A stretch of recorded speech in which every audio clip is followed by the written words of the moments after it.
Recording in Good day, progress. fellow rockers and moshers. Welcome to the Metal Connection, the connection to all things metal. I'm J-Dub, and I'm just going to be doing a vinyl update.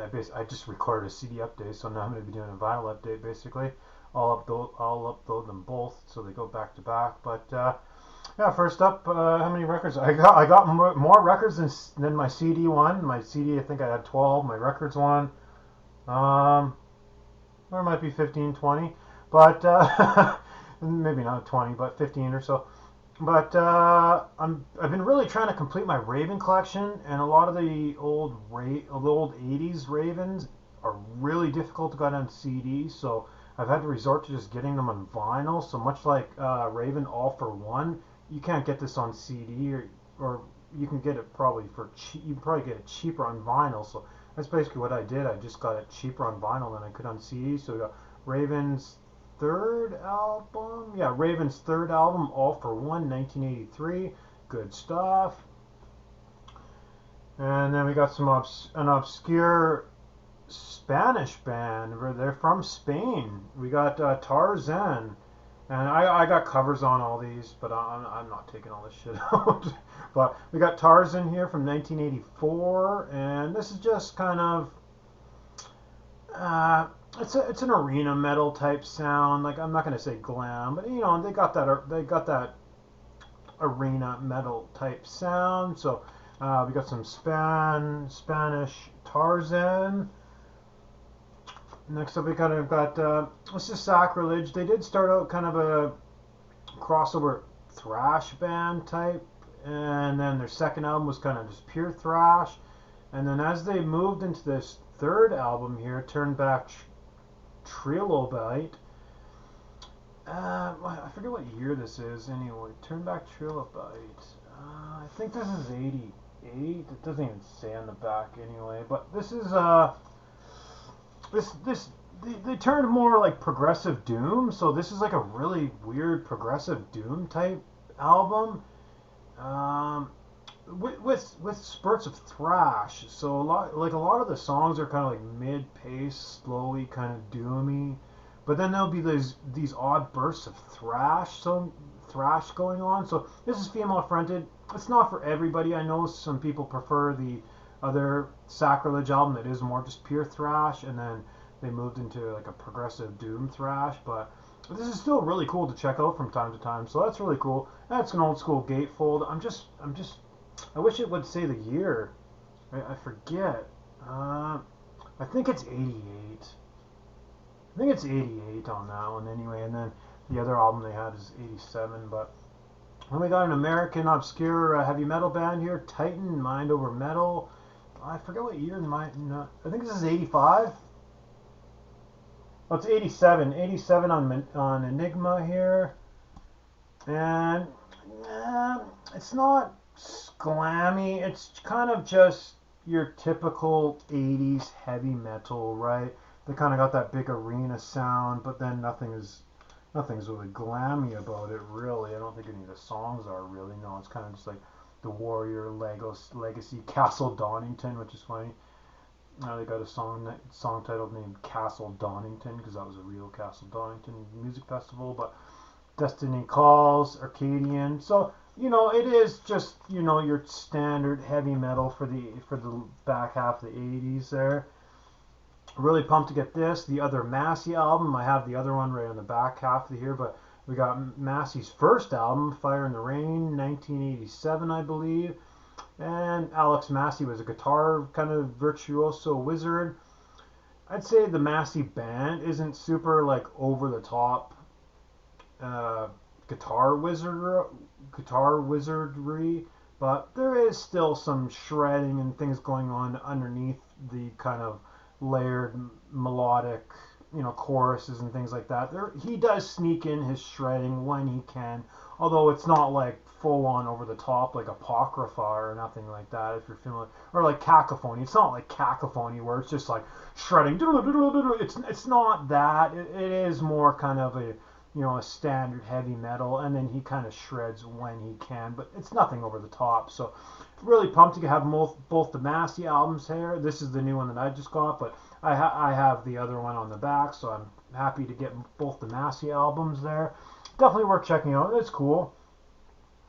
You know, if you like Kiss and Kiss and Cacophony, it's kind of a cross between those sort of things.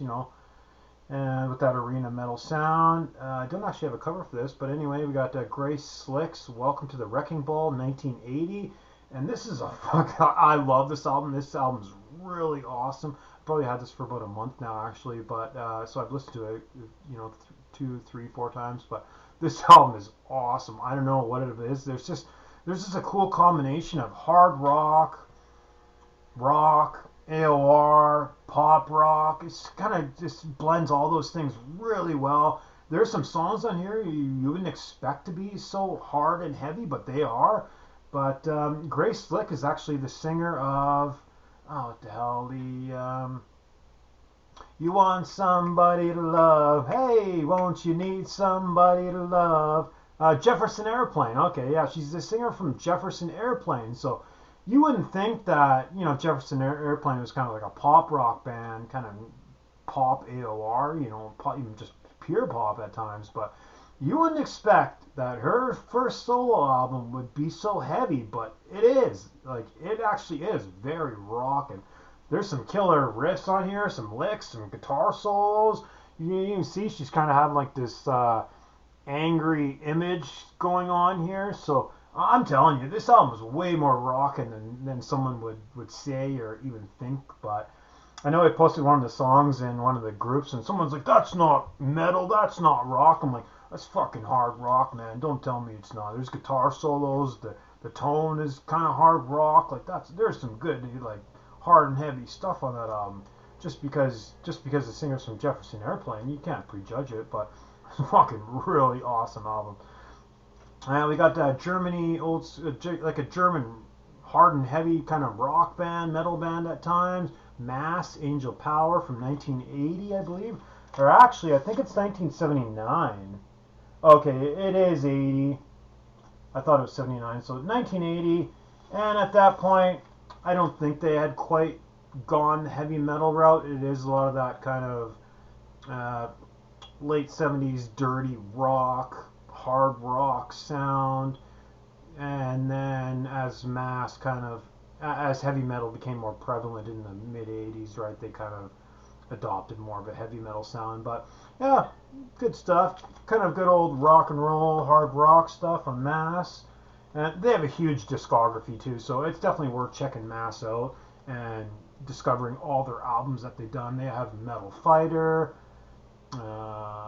There's Metal Fighter, Angel Down, or what the hell is it? I have another Mass on CD. I forget the name. I think this is called Angel Down, but they have a huge discography. It's worth checking out. Really old school German power rock band, power metal, power rock, all that kind of stuff. And this is really cool. I discovered this Schneider, this singer named Schneider, in the band The Kick, and she has she has 2 or 3 albums, and I immediately wanted a couple right away. So I got Schneider with The Kick in 1980, and then Schneider with The Kick in 1982, I believe. It's funny, there's a sticker actually on the sleeve, not on the plastic sleeve, but on the actual sleeve itself. Let me get it out here. Anyway, there's an actual sticker on here called Superstar Helen Schneider. Superstar Helen Schneider. So that's actually really cool that's actually kind of on the cover. I kind of get the history of all that kind of stuff. Ooh, the light turned really weird. Anyway, no, it's all cold. Anyway, this album cover is really cool. I like that kind of 2-bit guitar, 2-bit cartoon thing. But anyway, you can kind of just gather from this that it's not like heavy metal. No, it's kind of just like that rock, hard rock, AOR, pop rock, kind of a mix of all that kind of stuff. But I think they do it really well. I think these albums are great. This one's really cool. Well, they're both great. This one's got the better cover, obviously, but really cool stuff worth checking out. We got 8. Yeah, I think this is 80, 81. This one's 82. Cool stuff if you're into kind of, that pre-heavy metal boom. I seem to like a lot of that pre-heavy metal stuff where there's like 79, 80, 81. There were a lot of the music were coming out where it's like it was almost heavy metal, but it was hard rock, but there was still melodic and catchy parts, and just really cool stuff. Here's actually a early '90s punk rock band. We got Cursed. I believe it's 1991. Yeah, 1991, and this is more just straightforward punk rock. There's no thrashing or crossover appeal so much. It's kind of just, it is just more punk, basically. 1991 punk is a bit of goth. There's like a bit of goth and a bit of that tinge going on, but nothing super crazy. It was just cool. I just added that to an order I was making. We got three Ted Nugents now. I have two before. Now I have three more, so I got five Teds now. So we got Ted Nugent's Free For All. I think this is 1977. This album's actually fucking really awesome. It's an original gatefold from '77. It's really easy to get all these old Ted Nugent's albums. They're really cheap, but this one's '77. This album's '76 actually. Sorry, this album's awesome. This album's really good rock and full steam ahead rock and roll. I don't know if that's getting in there. Yeah, that's getting in there. Yeah, cool stuff from Ted Nugent. We got a couple more Teds here. Scream Dream and State of Shock. I think out of these two, I prefer probably State of Shock's a little bit better. And out of the three, I would say I like Free For All the best. This one's awesome. So yeah, we got adding a bunch more Ted Nugents. If you're not familiar with Ted, maybe if you're getting bored with your standard heavy metal and things like that, time to check Ted out. So that was kind of my calling. It's time to check Ted out. We got an old blues rock band. We got the Powder Blues Uncut, and it's not like I really seeked this. It was just kind of, I think it was the same seller that had all these Ted Nugents, right? I was just making, it was like, if you pay shipping on a couple, you might as well just add a bunch more for free, sort of thing. But yeah, this Powder Blues is really cool. The reason I know about this band is because they have some rockin' tunes. Hear That Guitar Ring. They got Hear the Guitar Ring. That song's awesome. And what's the other one? The other one that Doing It Right. Yeah, Doing It Right. Doing It Right. So this is fun, kind of boogie blues. Sorry, I meant to say boogie blues. So kind of got that boogie blues things going on there. Really cool stuff. Yeah, we got a couple of obscure metal here. We got so we're all familiar with Chastain, and so this is David Chastain's CJSS. I don't even know what CJSS stands for, World Gone Man. And you'd actually think that David T. Chastain, this would be like an instrumental album. That's what I thought too. When I seen its cover and just kind of seen the name going around, I just thought it was instrumental, and I thought Chastain was his band. But it kind of turns out this is an actual band too, and the only differentiating thing is that it's not a female fronted. It's not the female's gone, or I forget her name there for a second, but she's out for a second, and he brought in this kind of power metal type vocalist male. So that's basically the only difference between Chastain and CJSS is no female, and now it's a male fronted. So it's not as heavy as Chastain, although it's basically is. It's not as heavy as actual Chastain. It's a little more of that arena metal sound. But Chastain is still, like David Chastain, the guitarist, is still on here ripping it up. So it's got that heavy, thuddy, heavy, thick sound that Chastain always has. It just has a male vocalist, really. So this is great stuff. Really highly recommend if you can get this. This is great. This has got all those anthemic kind of choruses and things like that. So that's cool stuff. And last but not least, we got Sacred Child. This is a female fronted Sacred Child from 80. God, what the hell year is this? I think it's 86. Sacred Child. I think this is, I forget the year on this. I think it's 86 or 87. And it's not thrash. It's kind of just standard heavy metal for the mid half of the 80s. So it's too bad it doesn't say the year on it. It's just it was printed in France. It says it was printed in France. Although they are a heavy metal band, the deal they had or whatever with Black Dragon or whatever got issued in France or whatever that I got. But yeah, it's too bad it doesn't say the year. I forget. But this is really cool. You know, it's got these anthemic hooks and choruses, but it is straight up heavy metal. It's not like glam or thrash or nothing. But yeah, cool stuff. I'm glad I found it too because she sounds awesome.